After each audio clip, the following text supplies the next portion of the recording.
All right, today we are diving into a really wild one. It's a sprawling conspiracy theory that claims to connect the ancient canals of medieval Venice to the glass towers of modern finance. Let's get right into it. So let's start with this idea. This one question really gets to the absolute heart of the black nobility theory.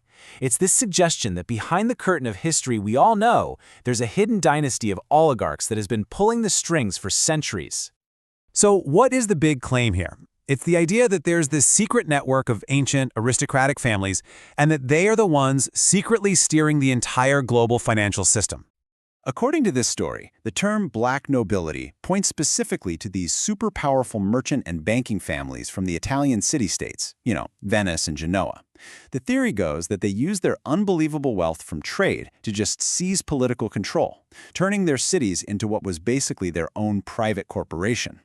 And here's the real kicker. This isn't just a history lesson. The theory's main point is that these very same family bloodlines are still around, and that through centuries of adapting and consolidating power, they now quietly control the whole modern financial machine. We're talking everything from the big central banks down to the multinational corporations you see every day.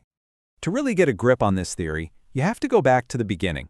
We need to rewind the clock to medieval Venice, which, believe it or not, started out as a pretty simple trading hub. People who believe this theory point to a few key moments in history. They argue that the Crusades were a goldmine for these families, really cementing their wealth. Then, in 1171, you see a huge power shift. The election of the Doge, the leader of Venice, gets handed over to the Great Council, which was packed with these wealthy aristocrats. And finally, the theory zeroes in on the sack of Constantinople in 1204. After that, these families basically carved up the spoils for themselves, turning their government into what the source material calls a closed corporation. Okay, so you have this immense power base forged in a single city. How in the world does that go global? Well, the theory lays out a very specific roadmap for how this web supposedly expanded. So, the idea is that their influence didn't just vanish when Venice declined. Nope, it just moved. First, it spread through the Lombard bankers, who were basically financing all of medieval Europe. Then, it shifted north to Amsterdam, the new center of trade. From there, it supposedly planted its flag in London, right at the peak of the British Empire, before finally adapting and moving to its current home, New York, the financial capital of the world. Now, this next part is absolutely central to the whole theory. It's this idea of a grand merger between old money and new money.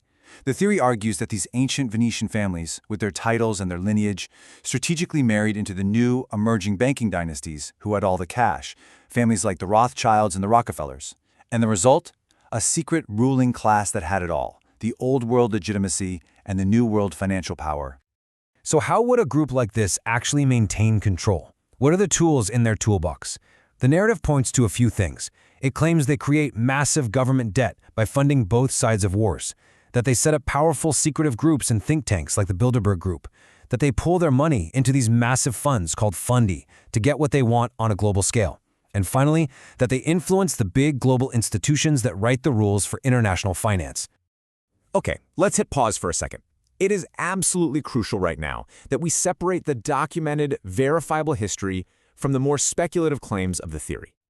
So let's put these side by side. On the one hand, you have what historians can actually verify. Yes, Venice was an oligarchy run by powerful families. Absolutely, aristocratic families married each other to keep wealth in the family. And yes, Venetian bankers were incredibly influential. But then, you have the big leaps the theory takes, that a single, unified network still exists today, that this network secretly controls every single central bank, and that they have orchestrated all major global wars. See the difference? And just to be crystal clear here, the academic world, by and large, does not support these bigger claims. Mainstream historians completely reject the idea of some unbroken, secret conspiracy stretching all the way from medieval Venice to Wall Street today. So you might be asking yourself, if a lot of this is so speculative, why is it so popular? Why does the story stick around? What is its enduring appeal? Well, the theory's power seems to be in the answers it provides. It offers a simple explanation for incredibly complicated things, like a global financial crisis or massive inequality. It taps directly into our modern fears about who's really in charge. It gives people a way to question the official story. And maybe most importantly, it creates a clear, identifiable enemy to blame for problems that can feel huge and faceless. And this really leaves us with one final big thought. The story of the black nobility, whether you believe it's fact or fiction, It forces us all to ask a pretty fundamental question about how we make sense of our world. When power becomes so complex and so distant that it feels completely out of our control, is it just human nature to create a story, a narrative with good guys and bad guys, just to make it all feel understandable? Something to think about.